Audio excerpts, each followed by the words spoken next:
দুইটার সময় তওবা করে লাভ নাই। এক হচ্ছে মৌতের যন্ত্রণা শুরু হয়ে গেলে, মৃত্যুর যন্ত্রণা শুরু হয়ে গেলে আগে পা থেকে শুরু হয়ে আস্তে আস্তে গলার দিকে আসে। হাদিসে যেমনটা এসেছে, সূরা ওয়াকিয়ার মধ্যেও আছে যে পায়ের দিক থেকে যন্ত্রণা শুরু হয়ে আস্তে আস্তে আস্তে আস্তে এই গলার দিকে আসে, এবং আত্মাটা গলার এখানে যখন চলে আসে, এখান থেকে মালাকুল মউত আত্মাটাকে নিয়ে চলে যায়। এবং চোখ দিয়ে তাকিয়ে থাকে মানুষ। রূহটা চলে গেলে মানুষ চোখ দিয়ে তাকিয়ে থাকে। দেখবেন এই কারণে মৃত ব্যক্তি তাকিয়ে থাকে, চোখ খোলা থাকে।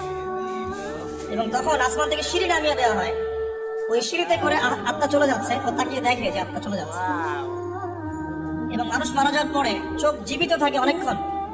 মেডিকেল সায়েন্স যারা পড়েছে তাদেরকে জিজ্ঞাসা করবে, মানুষ ডেড হয়ে গেলেও চোখ দেখবেন আরো কয়েক ঘন্টা, আরো নির্দিষ্ট একটা সময় পর্যন্ত চোখটা কিন্তু জীবিত থাকে। এই জন্য চোখ বন্ধ করে দিতে হয়। যাই হোক, যেটা বলছিলাম যে মৌতের যন্ত্রণা শুরু হয়ে গেলে তওবা করে লাভ নাই, তওবার দরজা বন্ধ। আর পশ্চিম দিক থেকে সূর্য উঠে গেলে তওবা করে লাভ নাই, তওবার দরজা